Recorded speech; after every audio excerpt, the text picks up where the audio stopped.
Welcome to the intersection of technology, cybersecurity, and society. Welcome to ITSP Magazine.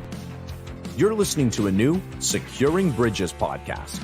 You're about to join Alyssa Miller as she sits down with senior and executive security leaders to share stories of success and failure while working across business teams. It's time to build and secure the bridge to the business. Knowledge is power, now more than ever.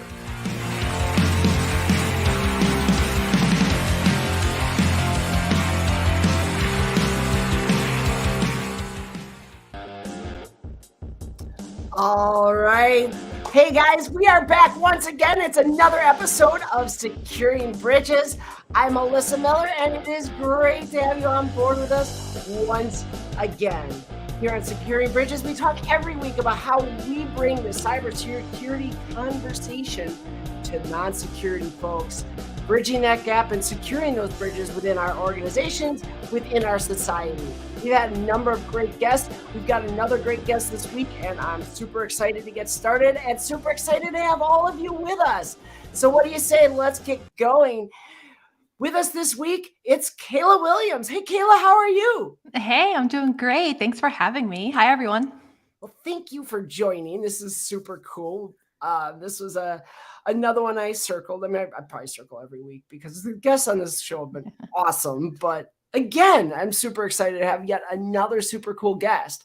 But rather than me tell them all about you, why don't you tell us all about you? Yeah, thank you. So I'm Kayla Williams. I am the CISO at Devo Inc. So we are a cloud native team. I've been in this role for just over a year.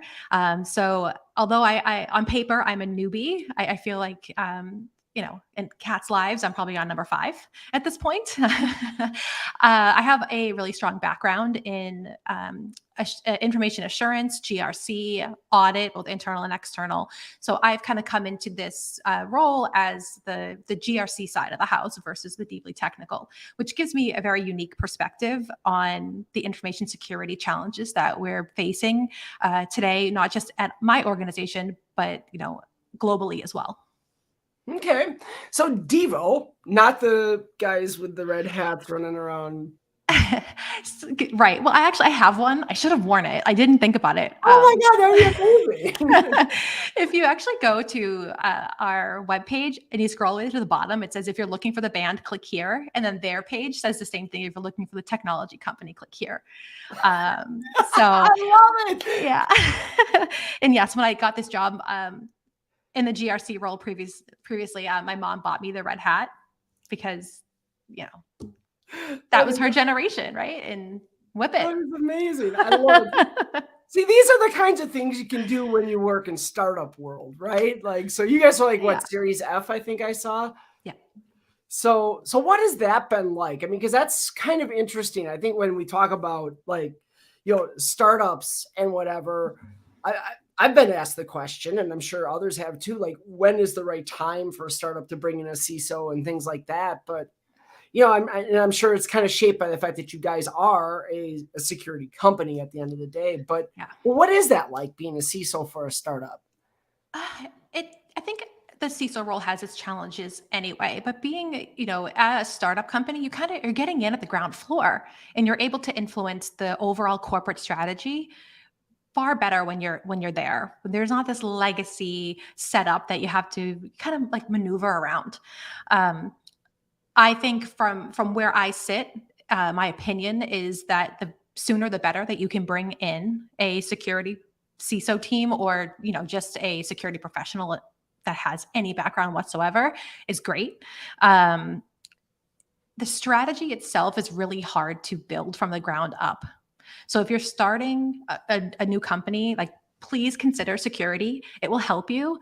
And not just from a trust perspective, right? And gaining trust with your customers or the market or your investors, but it will help you to avoid the common pitfalls that you see that other companies are going through right now.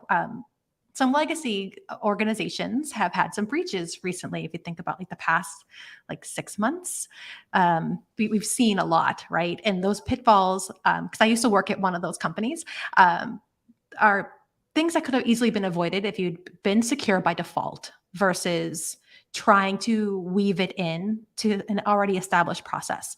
You often hear that security is a department of no. And one of my former colleagues at one of those organizations said, no, we're not the department of no, we're the department of no problem. As long as you let us know as a security function what you're trying to do, we can help you navigate what's necessary to accomplish it securely by default. And this is like the key thing. This is why it's so cool to me that like you're a CEO at a startup, because of exactly that factor, right? So, conversely, in my experience, I walk into a job as a CISO, and not only is the company, decades old now and having grown through acquisition, so they have all those problems you expect, right? They've got, inventorying IT is hard, and trying to figure out where do we have everything because of acquisitions and how they've grown and everything else. But also, not being their first CISO, I'm also picking up on a program that was started by somebody else. And of course, this job is as much an art form as a science. So of course, every new CISO is going to have their own ideas and opinions about the way things should be done. And there's, changes I've had to make. So I think what you just highlighted is a really important thing. And I think that's the part that people miss, when we think about founders and stuff who bring a startup to market, is, they look at that and it's kind of like, well, that's a costly thing we'll do down the road. And I think there's maybe short-sightedness to not realize that it's going to cost us a lot more later to come back and fix the things we're missing. Would you agree with that? Oh, absolutely. Rework is so expensive. I completely agree. And right now, one of the things that we're seeing is an uptick in brand damage due to security incidents or even near misses that just get publicized. I feel like you can't go on Twitter and not come into a story somehow, and not even just InfoSec Twitter, just regular Twitter. And the rework is so expensive. And that comes down to not just the technological tools you have to put in place, but also man hours. If you're looking at the FTE hours that you're spending having to patch again and again or rebuild, it becomes very expensive. And that's something from an OpEx perspective that's not always considered, where those resources hours are going. And that's the thing I really want to highlight for anybody who is, involved in that startup space, or maybe, you're even just thinking about bringing a brand to market, is you really got to get ahead of this early to avoid a lot of expense later. So you look at it and you think, oh, well, security is just that's an expensive thing. We'll do our best that we can, but we got to we got to get a product to market now, and then we can worry about building on a security infrastructure later, is literally words I've heard uttered. And so do you have, and I don't want to dig too much into your employer, but do you have a sense for what was kind of their impetus for bringing a CISO role to the organization? It's all about building trust with the brand, right? Okay. You want to be able to demonstrate through your actions that you are aligned to your customers, and they, we have a lot of data in our environment. Customers are trusting us with that. And if we aren't implementing the security controls that are necessary to protect it, there goes that trust. And that equates to dollars. So that reputational risk can be quantified by lost business that might be in the pipeline, or something that you already have. When customers, they all talk to each other, right? Doesn't matter. Industries just, they have their own inner circles. And if you end up being blacklisted, you don't really know, you can't necessarily come back from that right away. And it's going to impact your bottom line. And security is not always a cost center. This is how you can quantify the value add through your customer engagements, customer questionnaires, the GRC function that I hold near and dear to my heart coming up that side. It really does help to, show that there is a value add to having security built in and maintained. And also this organization, we're almost done with our FedRAMP moderate. So that was a huge impetus for us to move in that direction. Yeah. Well, and I think when you say that, what I like that you said is that I like it because it transcends industries, right? So, I mean, a lot of people could look at your story and say, well, yeah, Devo, well, they're a security company. So, of course, they got to eat their own dog food. How can you be a security company and not have a CISO? But what you highlighted is a story that fits it fits in my organization, right? And I work in a completely non-cybersecurity related business. Well, I shouldn't say completely. We do actually have a little offshoot now, but that's a different story. But I work in a space where we have petabytes, like literally petabytes of data, and protecting that, and it's super sensitive data. It's data that could be exceptionally damaging if it were to be exposed. And so, to your point, even in other industries, that ability to use your security posture as a competitive advantage is very important too. And I think, you talked about highlighting the business value of it, right? And how do we bring business? And one of the key ways is what you talked about, as far as, well, hey, this is something that is going to bring clients to you or stand out above maybe some of our competitors. So how do you shape that in a way, that conversation? Because of course you want to be careful there too, right? You don't want to be the one out there proclaiming we're unhackable, we're secure, we're the most secure people around. Never, ever say that. Please, anyone that's listening, don't ever say that, because it's not true. But what we do internally is we've built out a robust GRC function in terms of our framework. And we have a standard risk library that we're using, and we have an impact reference table. So the likelihood versus the consequence. But within that calculation, we look at not just the financial loss, but as I mentioned before, like the reputational risk, the information security risk, on that sliding scale of, insignificant to catastrophic. And as part of our metric reporting that we do on a monthly basis to our steering committees, we highlight that, like, this in bold, this could be a reputational risk, this could be a financial risk, et cetera. And that really catches attention. If you have red, amber, green status, which is what we use, and then a comment next to it, it's going to breed discussions at the executive level. Like, okay, how do we prevent this risk from coming to fruition? What can we do now to be proactive? And I think that's really important. And it's something that every organization should be doing. Of course, metrics change, but it is it's very easy to adjust your metrics to your current situation. Did you just get a ton of money in? Did you just do a massive, campaign during the Super Bowl on a commercial that's drawing attention to your company? Maybe you should be looking at your SOC metrics to see what's coming in. What are you preventing? What could be the risk there? And kind of tying that into your brand. Yeah. No, did your CISO just go and, host a podcast and talk about how you have tons and tons of sensitive data? Whoops. No, seriously. I mean, come on, everybody knows that. I mean, you would know that anyway. And honestly, this day and age, what organization doesn't? But You mentioned a couple times now your background in GRC, which I think for some people is kind of, let's be honest. People have weird attitudes about GRC. Oh, yes. And it's, it's one of those things that I think we miss the value of, because there is kind of this attitude. I mean, we treat audit the same way too, right? So we'll kind of relate audit in here too. Audit gets kind of beat on, and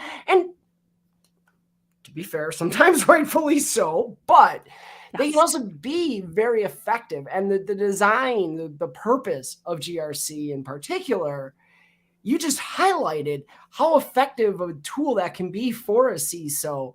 So do you run into like those questions, or, kind of how do you get treated being somebody who maybe isn't the deep technologist, but more has that kind of governance and, that structured sort of background? Oh, Alyssa, it's like PTSD. No, it's okay. No, it's good. It's really good that we're having these conversations, right? Because I think the role as a CISO has changed dramatically over the last even 5 years. Not just, people keep saying 10. I really think it's 5. No longer do you need to have a deeply technical, hands-on, I've written thousands of lines of code CISO to understand what a security program should look like, what risks your organization is facing, because we've moved away from just technical risks due to your point earlier, right? There is like petabytes of data out there. I mean, really, every company is a security company at this point. It should be on everyone's radar. It should be by default. So I've gotten, like mixed feedback from people like, like, you're not technical. How can you be a CISO? I'm like, oh, well, here's the program structure that I'm using. Here's my reporting methodology. Here's my governance, here's this, that, and the other thing. And it's like, oh, being a CISO is much more than having been an engineer or starting your own organization. It's understanding the threat landscape, your emerging risks, and how you can pivot to respond when something changes, which I don't think is news to anybody. Things change daily. And you have to have a program that's established that is flexible enough to address those immediate pivots that are going to take place. And that's really where the GRC background comes in.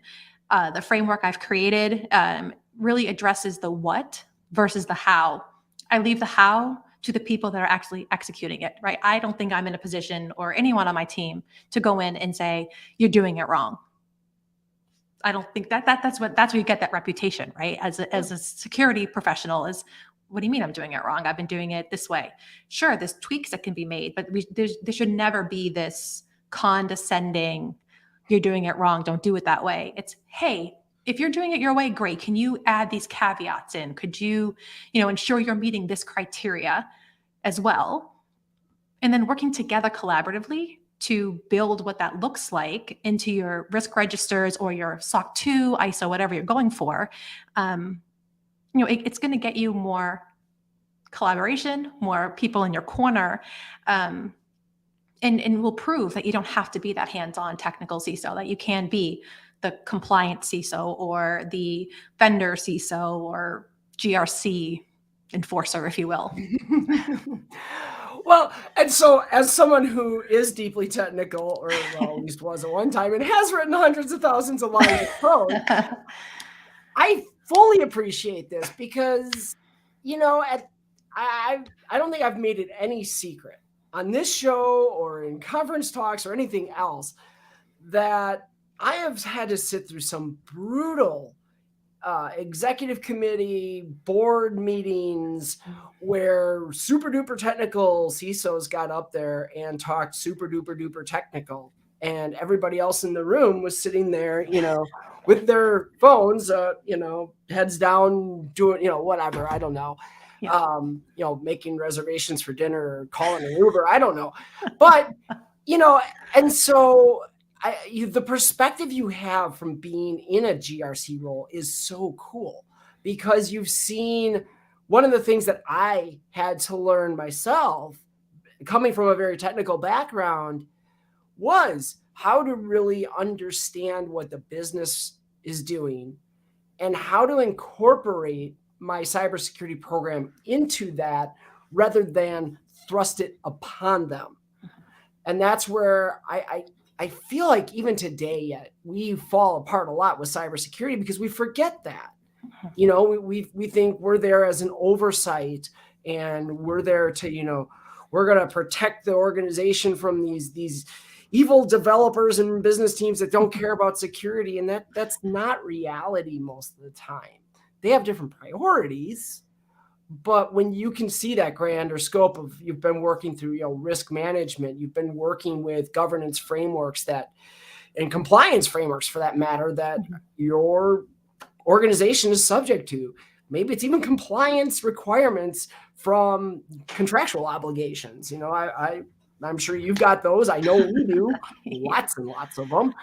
And so, I think that actually there's value to that, right? There's value to having the technical background. I'm not going to lie.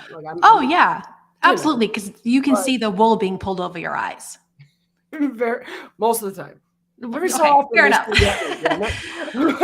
But, I think, that's a really good point too, right? I surround myself with people who are smarter than I am with certain things. And I just want to point out that my security team is led by all women. And my SOC director is deeply technical.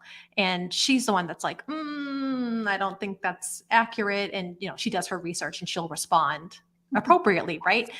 But she knows that I'm not technical like that.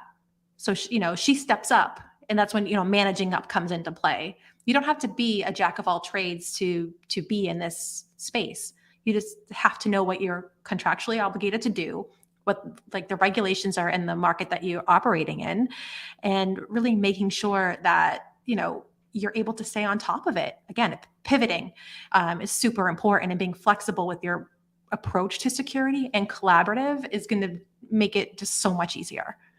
Well, and honestly,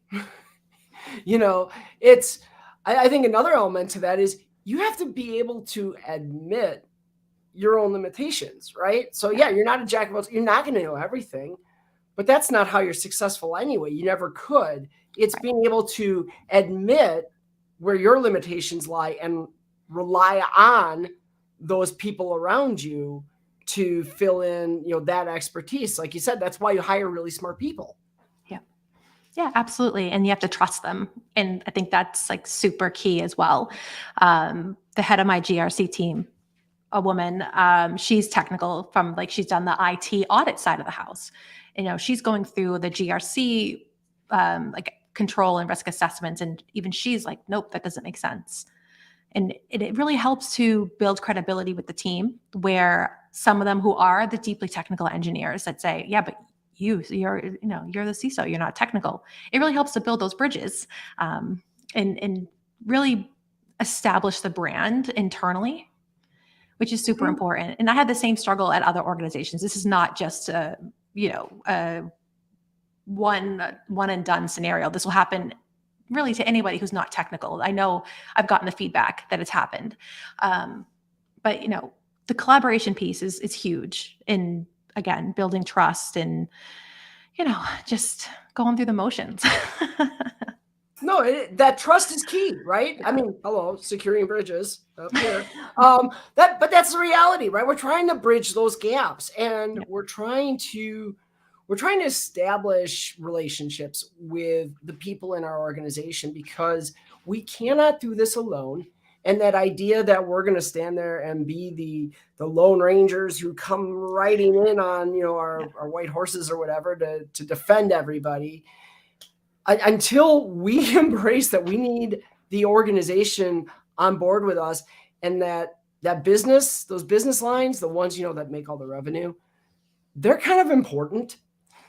And if you're going to do something, especially as a CISO, if you're going to implement something that's going to harm revenue, get ready to lose your job, because I don't care who you are. Yes, you have to have a budget. You have to fight for your budget, all that good stuff. But if you're going to actually implement things that harm revenue, something that drives a customer away, be ready, because that's not going to work out well for you. It's not a winning strategy.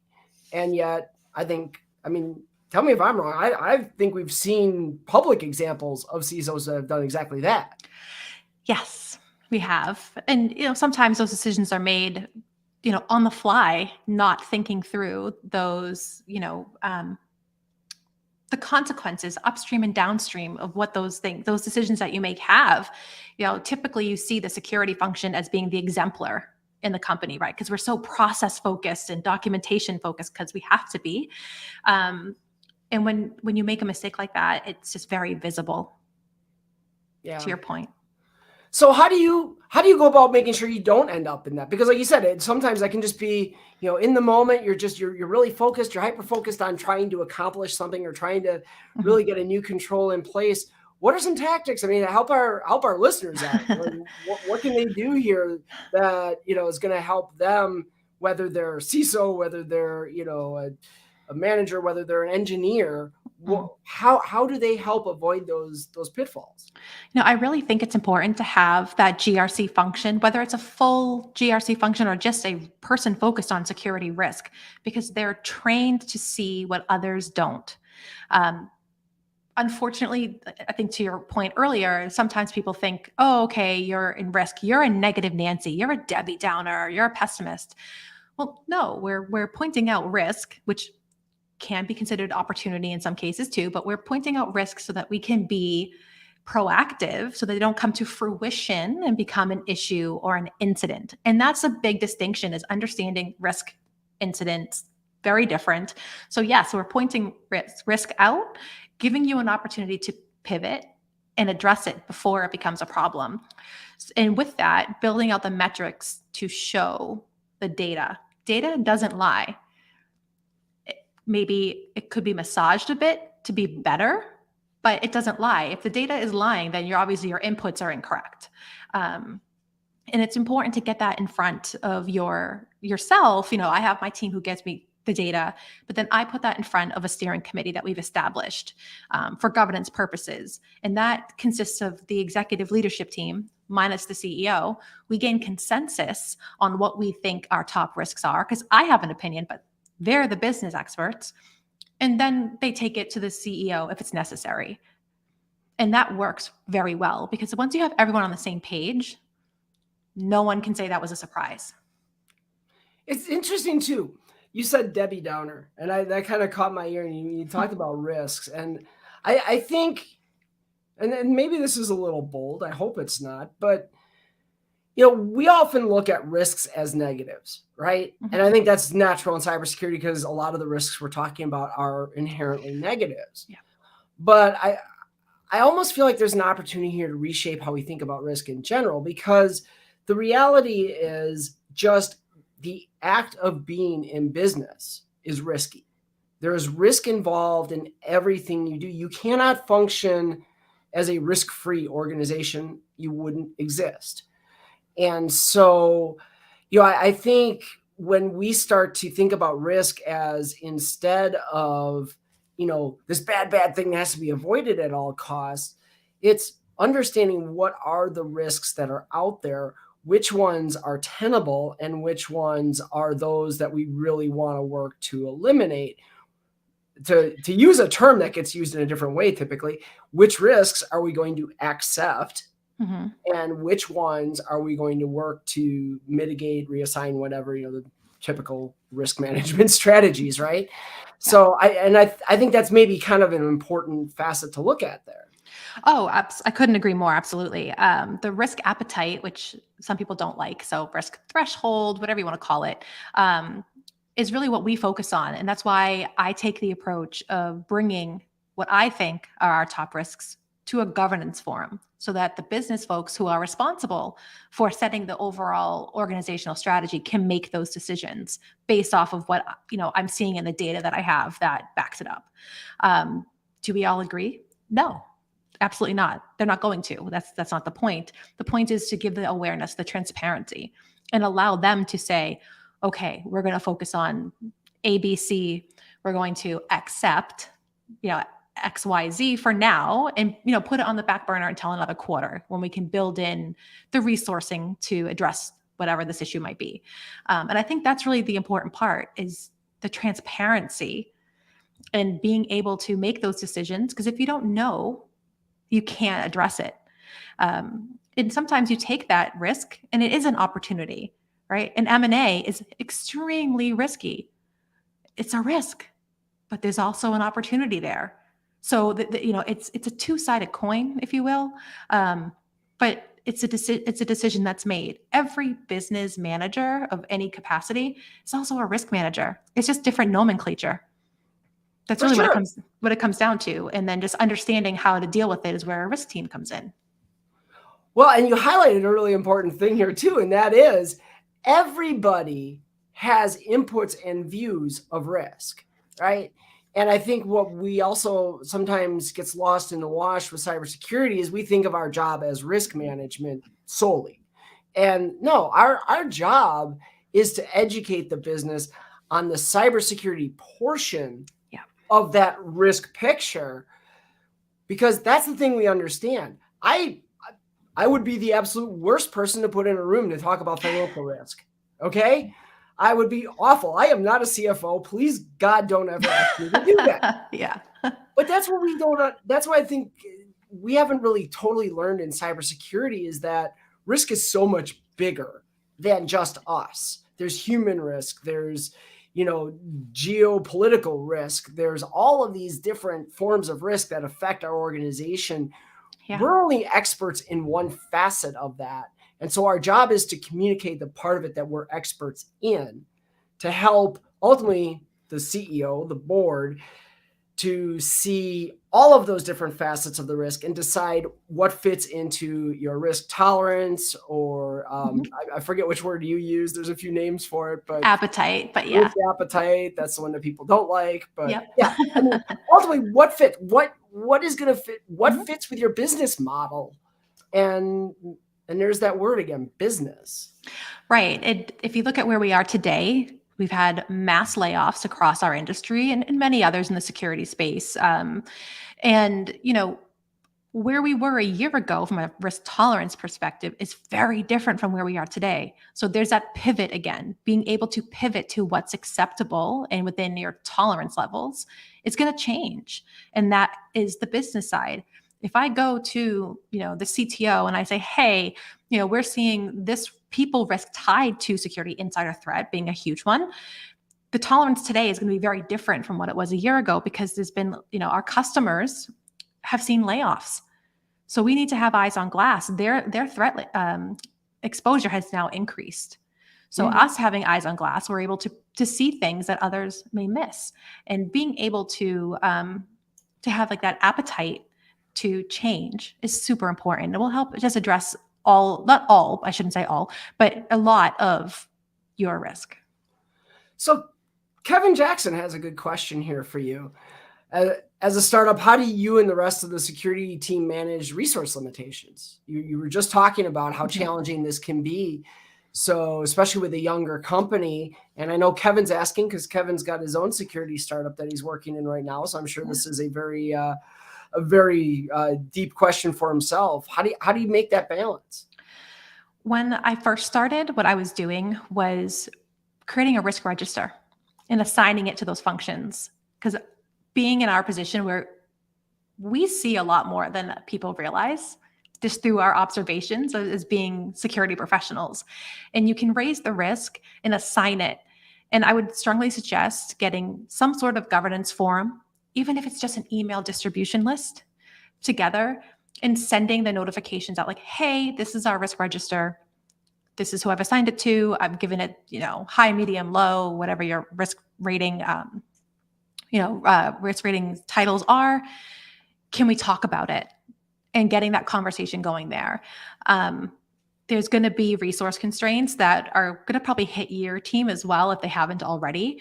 But being able to loop in the people who are responsible from a fiduciary responsibility perspective. So the CFO, the general counsel, data protection officer, whatever you might have, CEO, if there's none of the above, it helps to get that visibility and, again, that transparency. You don't have to make it this big, massive Excel spreadsheet because that's, the security tool of the year, isn't it? But it can just be a very simple list of, hey, I see this. This is how I'm rating it. This is why I'm rating it. This is who I think owns it. Do you agree? Excel, managing cybersecurity for the last 25 years. But no, it's kind of interesting the way that you structure that, because I'm realizing there's a couple happy side effects to that, right? Not only have you assigned ownership and kind of put it in somebody's hands, and thereby you've also kind of augmented your staff, if you will, by bringing other people in.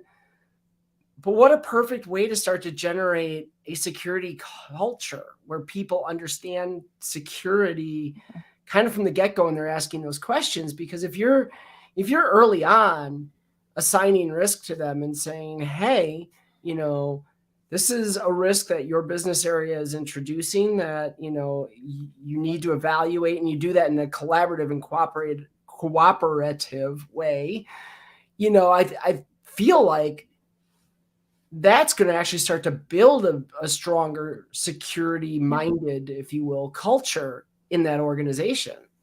Oh, absolutely, 100%. And I'm guessing startup, you don't have an awareness team, right? I mean, I don't know many companies that have them just yet, but it builds that awareness, and it's not accusatory. It's not saying you own this risk and you're doing it. It's saying, hey, I've noticed something that's a risk. This is why I think it's a risk. Do you agree or disagree? And if they agree, Great. If they disagree, ask them why. Like, well, this is what I'm seeing. Can you explain it to me? And I think that will help to more conversation and acceptance of the work that you're trying to accomplish. And I think what we've kind of highlighted here is, we talked early on about, GRC background versus technical background and, some of those challenges. I think, it's interesting to see where this has led, because I feel like a lot of people in cybersecurity get their start, and immediately as they think about like where they want their career to progress someday, it's like CISO is kind of like that de facto. That's where I got to go, right? Mm-hmm. That's like the epitome. But I think people kind of miss, and hopefully they're picking up on it here, that as you move into that level, it's not just becoming less technical, because you're not going to have your hands in. I mean, tell me to go write a cloud formation script, I'll laugh in your face. That ain't going to be me. But there is an actual skill set here that is different. It's not just, well, I don't do the tech anymore, I just talk about the tech. No, there is a truly different skill set to being a CISO, and it may not be the world that you want to be in. It takes somebody with a certain desire to do this kind of work. And I actually wonder, and I'm curious your thoughts on this, which is easier? Let me word it differently. I get the impression it might actually be easier for someone coming from more of a GRC background to step into an executive role in cybersecurity than someone like me who came up through very technical, backgrounds, and being a developer, being a pen tester, being a hacker. Like, I'm curious what your thoughts are on that. Yeah, it's a really good question, because I have the business side background. So my degree is in accounting. I have a master's degree in management, focusing on project management. And I moved into security, like a security consultancy role, while working for a financial services company as an internal auditor. And I became very familiar with the business lingo. And I was able to kind of take the business requirements and turn them into the functional spec for the technical teams in the form of the security framework. And then also kind of translate things back into executive speak. In red, amber, green, that's the best way to report anything to your executives. Make it really simple, right? Red is a problem. It's cliche, but it works. It does. It works, right? Keeping it simple. But I feel, coming from the business side and coming from GRC, that I have a very rounded background when it comes to business risk. I have technical privacy, which, GDPR, that changes almost every month because of a new lawsuit, right? CCPA, RA is a new one, piped, moving into like APAC or into Latin America. You're going to have to understand how to interpret those privacy regulations into technical organizational measures that have to be put in place. So that's the security side. And being able to see things that others don't see, like, oh, hey, I see this thing way over there off in the distance that could become an emerging risk, is a massive advantage. And that's coming from the business side. Is it easier? Maybe, but I think it depends on where you go. Really, honestly, it really just depends on where you go and what the company's looking for. The CISO role is so varied. If you are going to be a CFO, you know what your job is. If you're going to be a CEO, you know what your job is. Marketing, same thing. The CISO role is different every job description you look at. Yeah.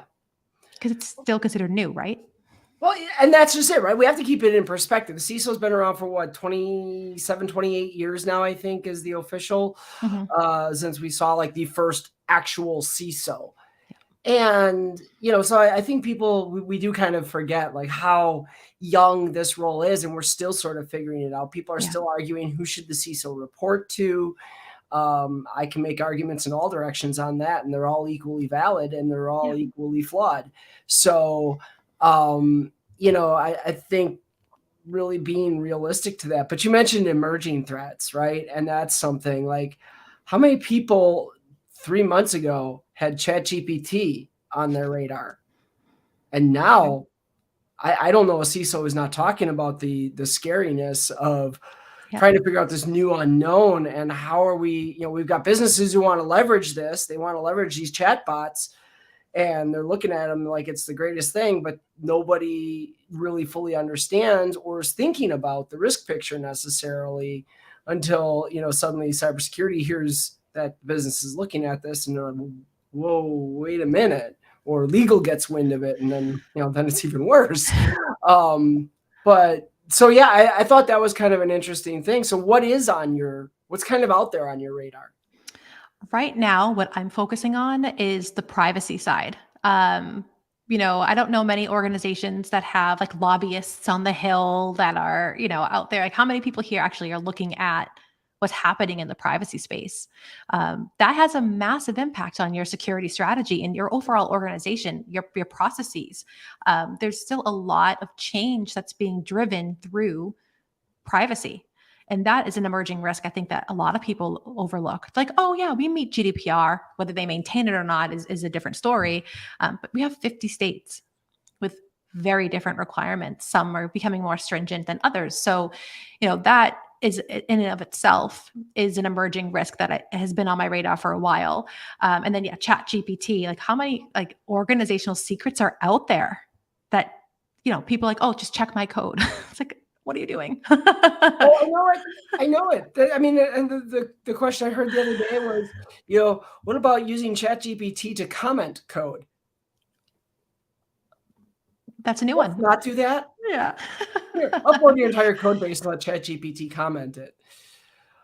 So, it's like, yeah, it's the same old thing. It happens. It's a cycle over and over again, right? A new technology shows up.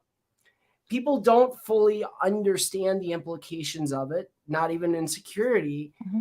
And now we're trying to catch up and say, how do we, yes, we see the value of this tool. And this is the key. First of all, if you're in cybersecurity and you sit there and you say, no, thou must not use ChatGPT, you already lost the game. The question has to be, I see the value in this tool. Let's figure out how you can innovate to use this technology, but also keep us and our customers safe. Would you agree? Yeah, intellectual property risk is a very real problem faced by users of ChatGPT, and that's where legal comes in, and that's what usually the Department of No for real.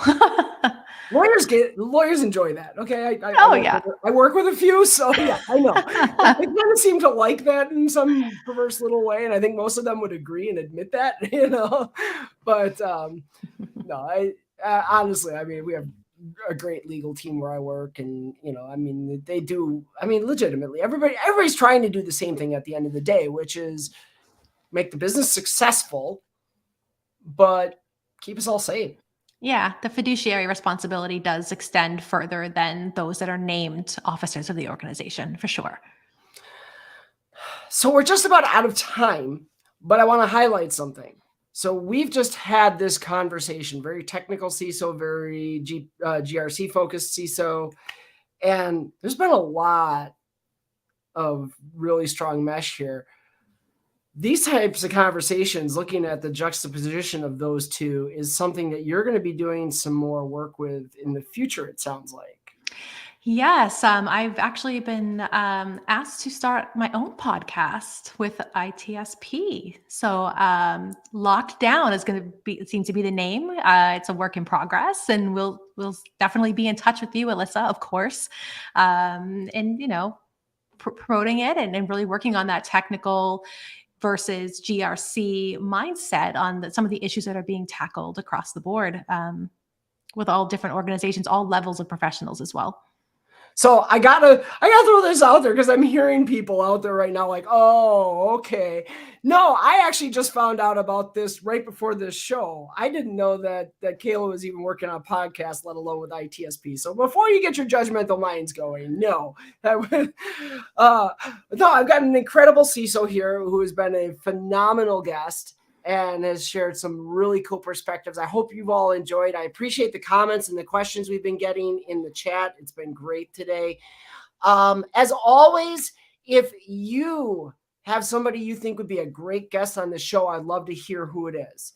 I have my network and I'm always reaching out to new folks, but please let me know. Connect with me on LinkedIn, or Mastodon's a whole lot easier. Please, God, don't bother with Twitter. I don't visit that bird site unless I have to. But get in touch with me. Let me know. Let the folks at ITSP know if you don't know how to get in touch with me, which would shock me. But we'd love to hear that. Additionally, too, you hear it every week at the end of the show. But if you know an organization that would be interested in associating their brand with what we do here on Securing Bridges, we'd love to hear that too, because we'd love to connect with them and see what opportunities are there as well. So with all the plugs done, thank you so much, Kayla. I really, really, really appreciate you joining me today. Yes, thank you so much for having me, and hopefully I'll see you at RSA. I will be there. Great. I don't know where all yet, but you know how that goes. So we're still sorting that business out, but very cool. All right. Well, to the rest of you out there in internet worlds and through the pipes, thanks so much for tuning in. We'll see you next time right here on Securing Bridges.